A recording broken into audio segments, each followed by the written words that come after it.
പ്രിയപ്പെട്ട പ്രേക്ഷകർക്ക് സ്വാഗതം. ഇത് ബ്ലാസ്റ്റേഴ്സ് സൂക്കർ. കേരള ബ്ലാസ്റ്റേഴ്സിന്റെ ഇന്ത്യൻ സൂപ്പർ താരം ഇപ്പോൾ ക്ലബ്ബ് വിട്ടിരിക്കുന്നു എന്നുള്ള അപ്ഡേറ്റ് ആണ് ഇപ്പോൾ പുറത്തേക്ക് വരുന്നത്. എന്തായാലും വിശദമായി വീഡിയോയിലേക്ക് കടക്കും മുമ്പ് നമ്മുടെ ചാനൽ കണ്ടുപോകുന്ന ഏകദേശം 80% പേരും ചാനൽ ഇതുവരെയായിട്ടും ഒന്ന് സബ്സ്ക്രൈബ് ചെയ്തിട്ടില്ല. അതുകൊണ്ട് തന്നെ പരമാവധി എല്ലാവരും നമ്മുടെ ചാനൽ ഒന്ന് സബ്സ്ക്രൈബ് ചെയ്തിട്ട് വീഡിയോ കാണാൻ ശ്രദ്ധിക്കുക. അപ്പോൾ നമുക്ക് നേരെ വീഡിയോയിൽ തന്നെ കിടക്കാം. എന്തായാലും കേരള ബ്ലാസ്റ്റേഴ്സിന്റെ ഇന്ത്യൻ സൂപ്പർ താരമായ സൗരവ് മണ്ഡലാണ് ഇപ്പോൾ ടീം വിട്ടിരിക്കുന്നതെന്നാണ് ഇപ്പോൾ അറിയാനായിട്ട് സാധിച്ചിരിക്കുന്നത്. എന്തായാലും താരം ഇപ്പോൾ ക്ലബ്ബ് വിട്ടിരിക്കുന്നു എന്നുള്ള ലേറ്റസ്റ്റ് ആയ അപ്ഡേറ്റ് ആണ് ഇപ്പോൾ പുറത്തേക്ക് വരുന്നത്. എന്തായാലും താരത്തിന് കാര്യമായ അവസരങ്ങളൊന്നും ഈ സീസണിൽ ലഭിച്ചിട്ടില്ല. കാരണം ഒറ്റ മത്സരത്തിൽ പോലും താരത്തിന് കളിക്കാൻ സാധിച്ചിട്ടില്ല എന്നത് മാത്രമല്ല, പകരക്കാരനായി പോലും താരത്തിന് ഇറങ്ങാനായിട്ട് ഈ സീസണിൽ സാധിച്ചിട്ടില്ല. എന്നാൽ കഴിഞ്ഞ സീസണിലായപ്പോൾ അദ്ദേഹത്തിന് ഇവാൻ മുക്കുമനോവിച്ചിൻ്റെ കീഴിൽ അദ്ദേഹം ധാരാളം മത്സരങ്ങളിൽ ഇറങ്ങിയിരുന്നു. മികച്ച പ്രകടനവും അദ്ദേഹം നടത്തിയിരുന്നു.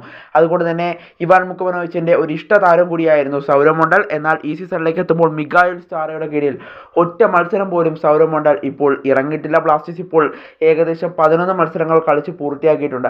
ആ 11 മത്സരങ്ങളിലും സൗരവ് മണ്ഡലിന് ഇറങ്ങാനായിട്ട് സാധിച്ചിട്ടില്ല. അതുകൊണ്ട് തന്നെ അവസരങ്ങളൊന്നും കിട്ടാത്തത് കൊണ്ട് തന്നെയാവണം സൗരവ് മണ്ഡൽ ഇപ്പോൾ ടീം ഇട്ടിരിക്കുന്നതിൻ്റെ പ്രധാനപ്പെട്ട ഒരു കാരണം. എന്തായാലും അദ്ദേഹം ഇപ്പോൾ ചേക്കേറിയിരിക്കുന്നത് ഐ ലീഗ് ക്ലബ്ബായ ഗോകുലം കേരള എഫ്സിയിലേക്കാണെന്നാണ് മനസ്സിലാക്കാനായിട്ട് സാധിക്കുന്നത്. എന്തായാലും കേരള ബ്ലാസ്റ്റേഴ്സ് അദ്ദേഹത്തെ ഒഴിവാക്കിയതാണോ അതിൽ ലോണിൽ വിട്ടതാണോ എന്നതൊക്കെ നമുക്ക് ഇനി അടുത്ത ദിവസങ്ങളിൽ തന്നെ അറിയാനായിട്ട് സാധിക്കും. എന്തായാലും ഒരു ഒഫീഷ്യൽ അനൗൺസ്മെൻറ്റ് ഉടൻ തന്നെ ബ്ലാസ്റ്റേഴ്സിൽ നിന്നും ഉണ്ടാകുമെന്നാണ് നിലവിൽ പ്രതീക്ഷിക്കുന്നത്. എന്തായാലും ഇപ്പോൾ സൗരവ് മണ്ഡൽ കേരള ബ്ലാസ്റ്റേഴ്സ് വിട്ടിരിക്കുന്നു എന്നുള്ള ലേറ്റസ്റ്റ് അപ്ഡേറ്റ് ആണ് ഇപ്പോൾ പുറത്തേക്ക് വരുന്നത്.